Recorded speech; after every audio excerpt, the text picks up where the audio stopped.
మీరు ఎందుకు అలా చేయట్లేదు?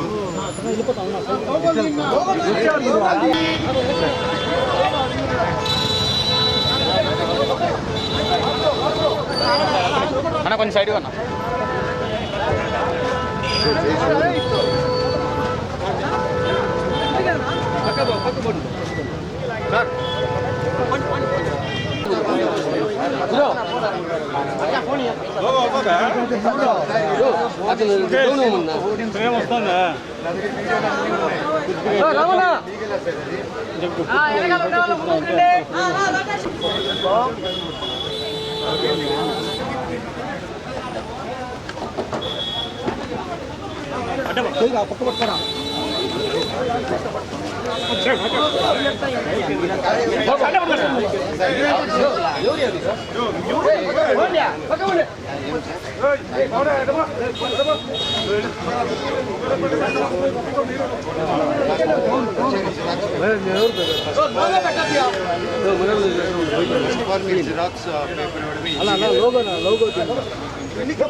నాకు సర్టిఫికేట్ కాపీ రాలేదు.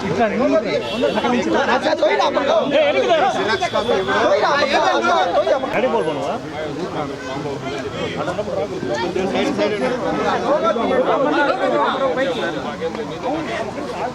100% సార్. అంటే ఏదైనా కంప్లైంట్ పెట్టి ఏదైనా యాడ్ చేస్తే మీరు యాక్ట్ చేయాలి కదా, ఫోన్ చేసి చెప్పేస్తే ఎఫ్ఐఆర్ ఫైల్ సార్. ఇప్పుడు వాళ్ళు నాకు బయటకు వస్తే నా ప్రాబ్లం లోపల ఆపేస్తారా? వాళ్ళు బయటకు వస్తే నా ప్రాబ్లం. ఇక్కడ ఉంటారు, ఇప్పుడు బయట కూర్చొని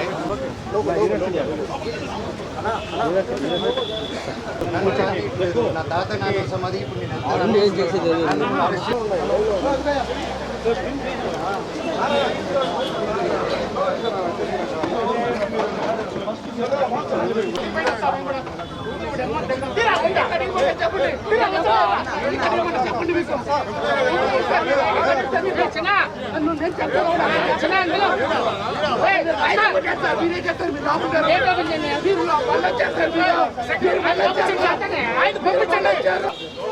కలిపి దాక్కోకండి. బై హ్యాపీ కనుమారా మీకు, మీ కుటుంబానికి పేరు పేరున థ్యాంక్ యూ.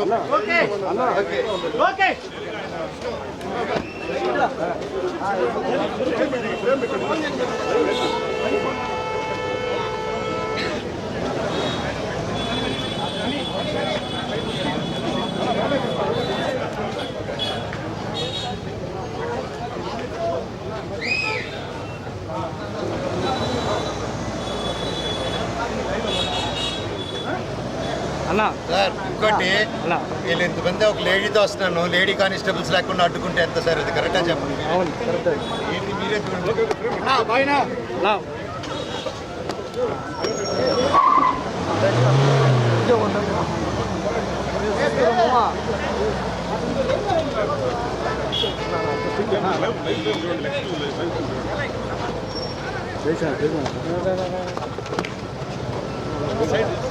ఓకేనా బాయ్నా? బాయ్నా అన్న ఎక్కడా?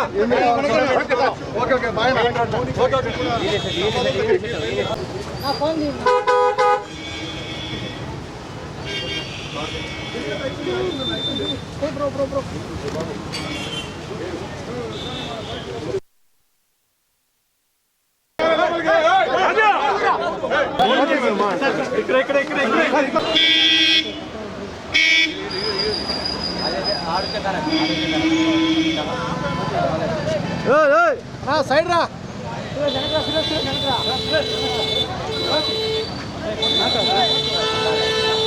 మీ అంత జిరాక్స్ కూడా ఇల్లీగల్ అని మాత్రం తెలుసు నాకు. అది కరెక్టే కదా సార్? ఇవ్వలేదు నాకు, ఇచ్చారు. ప్రెస్లో కూడా ఉంది, ప్రెస్లో కూడా మీరు ఇచ్చిన క్లియర్గా ఉంది. మీకు ఇచ్చిన ఆఫీసర్ మిమ్మల్ని తప్పట్లేదు సార్. దయచేసి ఇట్లా ఒకవేళ కోర్టు ఆర్డర్ ఇచ్చినా అది ట్రస్ట్కి, నీ ట్రస్ట్కి పిల్లల జోలికి ఏ రాట్లా. నా ఇల్లు ఉంది, నా వస్తువులు ఉన్నాయి, అన్నీ ఉన్నాయి. చిన్నపిల్లలు పెరిగిన ప్లేస్ ఇంటికి కూడా లేదు సార్. మా ఇల్లు ఉందా చూడండి ఆర్డర్లో, అది చెప్పండి చూసినా. లేదు లేదు సార్, అదే చెప్తున్నా. లేదా ఈరోజు నేను మా ఊరికి రావడం జరిగింది. అండ్ ముఖ్యంగా నేను ఇక్కడ ఏ గొడవ చేశారని రాలేదా ఉద్దేశం కాదు. నేను ఎప్పుడు హైదరాబాద్లో కూడా మీరు చూశారు, నన్నే ఇంటి బయట కాపడం, నన్నే ఇక్కడ రానికుండా చేయడం. నేను అడిగేలా ఒకటే, ఇష్యూ ఏంటో నాకు అర్థం కావట్లేదు. నా గురించి బ్యాడ్ మాట్లాడినారు, బ్యాడ్ చేస్తారు, అంతా ఓకే అండి. నేను నా ఇంటికి వెళ్తానంటే ఇల్లు ట్రస్ట్ అంటే అది కోర్టులో ఉంది. కోర్టు డిసైడ్ చేయాలి, ఆనరబుల్ కోర్టు డిసైడ్ చేసినట్టు మనం ఫాలో అవుదాము. కాకపోతే నేను ఎస్ఐ గారిని, సిఐ గారిని అందరినీ రెస్పెక్ట్ చేస్తాను, అందరిని గౌరవిస్తాను. డిఎస్పీ గారితో కూడా మాట్లాడాను, మేము వెళ్ళిపోతాము. కాకపోతే ఎందువల్ల ఆపుతున్నారో అర్థం చేసుకున్నాను. ఇప్పుడు నేను తాత నాన్నమ్మ సమాధికి వెళ్దాం అనుకుంటున్నాను. అండ్ అదొకటే దండం పెట్టుకుని వెళ్ళిపోతే, పండగ పూట పెద్దల పండగ, అది దండం పెట్టుకుని వెళ్ళాలని. అండ్ అంటే ఇక్కడ ఏమైపోయిందంటే అండి, చాలా చిన్నపిల్లల బిహేవియర్ స్టార్ట్ అయిపోయింది. జనరేటర్లో చక్కెర పోయడం అండ్ హోర్డింగ్స్ ఉంటే ఇక్కడ నాది, లోకల్ ఎమ్మెల్యే నాని గారిది, సీఎం గారిది, అందరు కలిపి మా హోర్డింగ్స్ అన్నీ పెట్టుకొని ఉంటే అన్నీ ఇక్కడ ఈ 2 కిలోమీటర్ రేడియస్లో మొత్తం అందరూ ఉన్నారు. ఈరోజు పొద్దున కూడా డే టైంలో అంత ఫుటేజ్లు ఉన్నాయి మా దగ్గర, అవన్నీ మీకే ఇస్తాం, దయచేసి మీరు అది చూడండి. అంటే హోర్డింగ్లు కూడా తీసే ఎందుకు అంత లెవెల్? నేను తమ్ముడినే కదా, నేను కూర్చొని మాట్లాడదాం అంటున్నాను. నేను తప్పు చేస్తే కూర్చొని 10 పెద్దల ముందు కూర్చొని పెట్టి మాట్లాడినాను. మాట్లాడేదానికి లేదు, నాకు మొహం చూపించేదానికి సిగ్గుపడతారో భయపడతారో ఏమో అర్థం కావట్లేదు. హోర్డింగ్ని చంపగలుగుతారు కానీ నా జనాల మనుషుల నుంచి మమ్మల్ని నన్ను ఎవరు తీలేరు. అండ్ ఇది నా ఊరు, నా బంధువులు, నా పల్లెటూరు, నా జనాలు. అండ్ ఈ క్యాంపస్ నాకు గౌరవం ఉంది.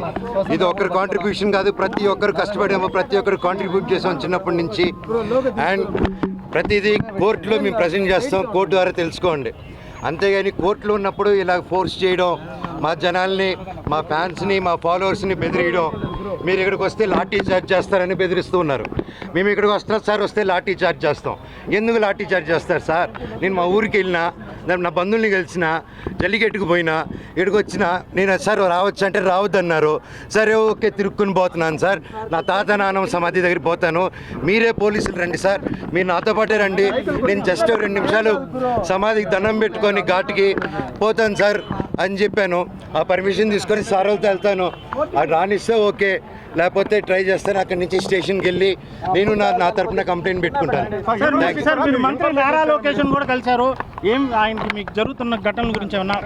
లేదండి, మేము ఏదో పర్సనల్గా కలుసుకున్నాం కానీ వేరే ఏం లేదండి.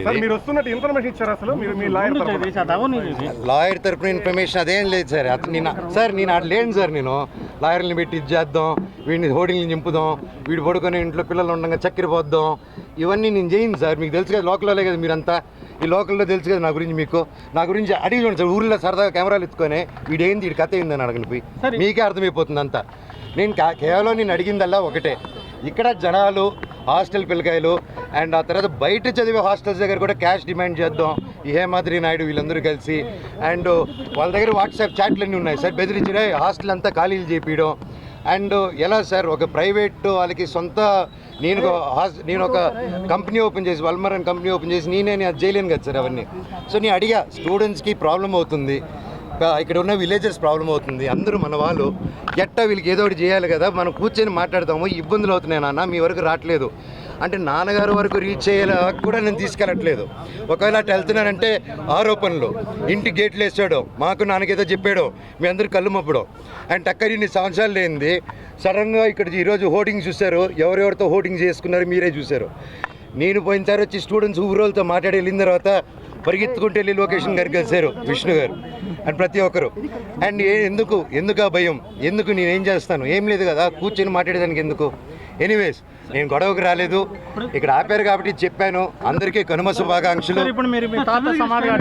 నేను తాతగారి సమాధి, నానమ్మ తాతగారి సమాధి, అలాగే అక్కడ నా కజిన్ బ్రదర్ ప్రసాద్ అన్న, మంచి ప్రసాద్, ఆయన సమాధి కూడా ఉంది అక్కడ. నేను జస్ట్ దండం పెట్టుకుని వెళ్తానన్నా, అంతకుమించి ఇప్పుడు తాత నానమ్మ సమాధికి దండం పెట్టుకుంటానని లాఠీ చార్జ్ చేస్తే పర్వాలేదు, తాత నానమ్మ కోసం తప్పులు తింటాను. వేరే ఏం లేదండి, నేను ఎప్పుడు వచ్చినా వెళ్తాను. మా ఊరు నారవరపల్లి కూడా, అక్కడికి వెళ్ళిన నా బంధువులు నేను కలుసుకొని వచ్చినాను. వాళ్ళని ఈ ఇష్యూలో నేను ఇన్వాల్వ్ చేయలేదు. నేను లోకేష్ గారిని కూడా, ఎవరిని గారిని కూడా, సార్ నాకు ఇలా చేయండి, నాకు ఇబ్బంది పెడుతుంది, నేను ఎవరిని అడగలేదు. ఎందుకంటే ఇది నాది, నా ఒక్కడిది నేను డీల్ చేసుకుంటాను. సార్ తాత నాన్న పర్మిషన్ మీరు తీసుకొని వెళ్తారా? మీ తాత నాన్న ఇక్కడికి మీరు మీ ఇంట్లో వెళ్ళేదానికి అడ్డుకున్నారు. అదొక ఇల్లు అంటే ఆయన ఉన్నారు, నాన్నగారు ఉండి రావద్దన్నారు కాబట్టి ఓకే. ఇప్పుడు తాత నాన్న సమాధికి ఇప్పుడు ఎట్టది మీరే చెప్పండి, న్యాయమా న్యాయం అది? వెళ్ళకూడదు. నాకు కోర్టు ఆర్డర్ రాలేదన్నా, సర్టిఫికేట్ రాలేదు. ఇప్పుడు నాకు ఆయన జిరాక్స్ కాపీ ఇస్తే తప్ప అది వచ్చింది.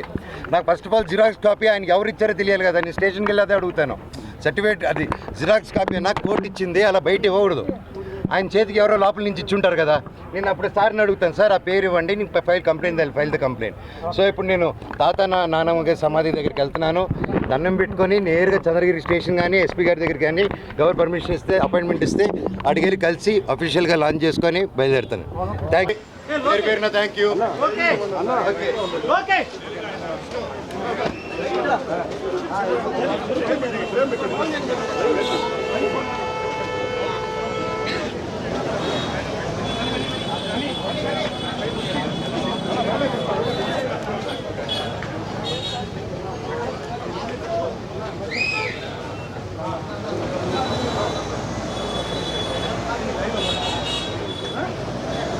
సార్ ఇంకోటి, వీళ్ళు ఇంతమంది ఒక లేడీతో వస్తున్నాను, లేడీ కానిస్టేబుల్స్ లేకుండా అడ్డుకుంటే ఎంత సార్? అది కరెక్టా చెప్పండి. ఏంటి మీరే చూడండి.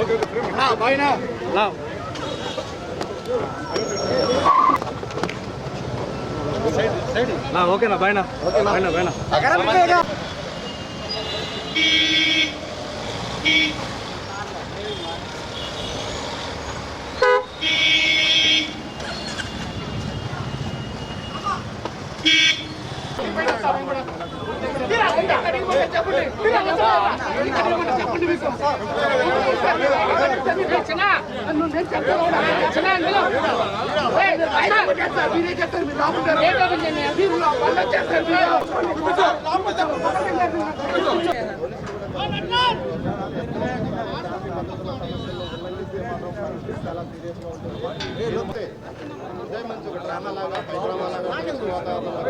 నేపథ్యంలో ఓవైపు ఇరు వర్గాలు మోయించారు. అదేవిధంగా మనోజ్ వారి వెంట అనుసరించాడు. దీంతో పాటు పోలీసులు కూడా కొంత బందోబస్తు.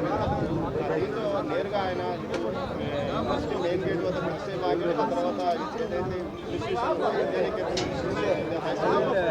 ఎంట్రీ వద్ద వారి సమీప బంధువు ఇంటికి వెళ్ళాడు. అక్కడ సుమారు ఒక గంటన్నర పాటు ఉన్నాడు. అక్కడి నుంచి నేరుగా తిరిగి రంగంపేటలోని జల్లికట్టు జరుగుతున్న ప్రాంతానికి వచ్చాడు. అక్కడ ఒక గంట పాటు ఆయన గడిపాడు. తర్వాత జల్లికట్టు పూర్తయిన తర్వాత ఏదైతే రంగంపేట సర్కిల్ వద్ద ఆగిపోయిన పరిస్థితి. ఆ తర్వాత నేరుగా ఈ నటరాజ్ ఎందుకు మధ్యలో వస్తాడు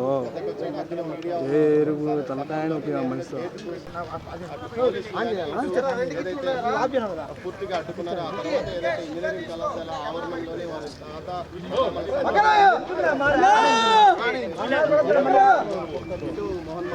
మనోజ్ అక్కడికి వెళ్ళాడు. గేట్ ఎక్కడానికి లోపలికి వెళ్ళి ప్రార్థన చేసి మనం సార్ సిఐ గారు ఎస్ఐ గారు వాళ్ళ ఆధ్వర్యంలో వాళ్ళ ప్రొటెక్షన్తో నేను లోపలికి వెళ్ళి మా తాత నాన్నమ్మల సమాధికి దండం పెట్టుకొని, మా అన్న ప్రసాద్ మంచు సమాధికి దండం పెట్టుకొని కొంచెంసేపు కూర్చొని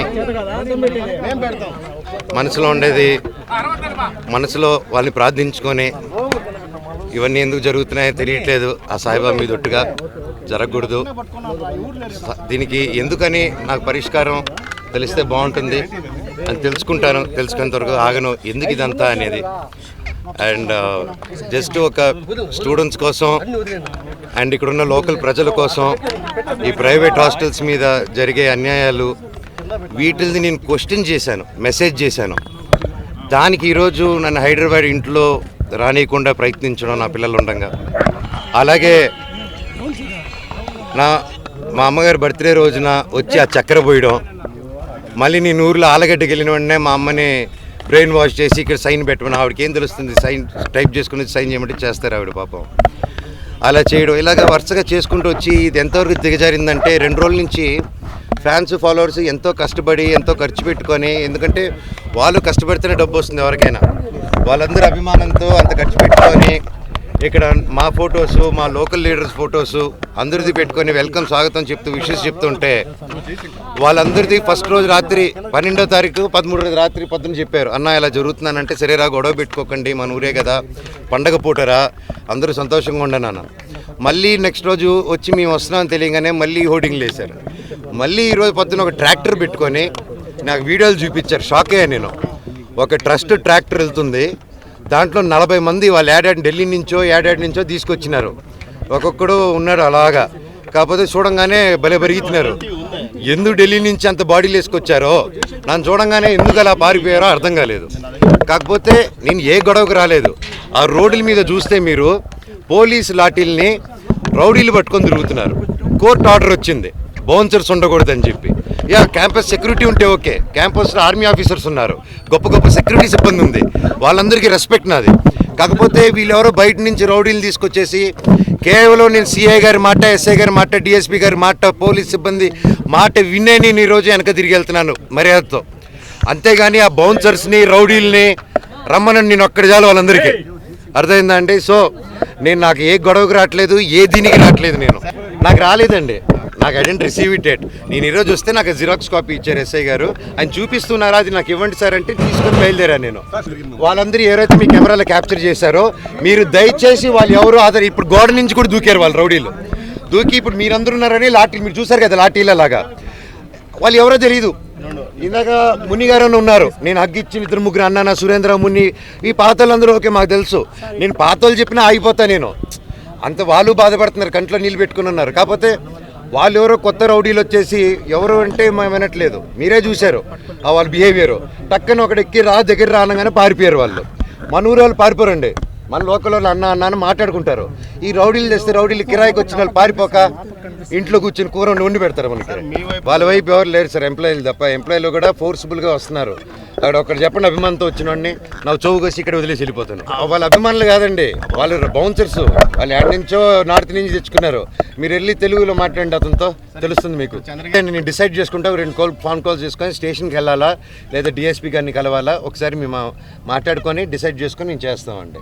నేను ఇక్కడే ఉంటానండి, 2-3 days ఉంటాను, ఉండి నేను చూసుకుంటాను. Please subscribe to the channel and download the Politicos app from the links in the description.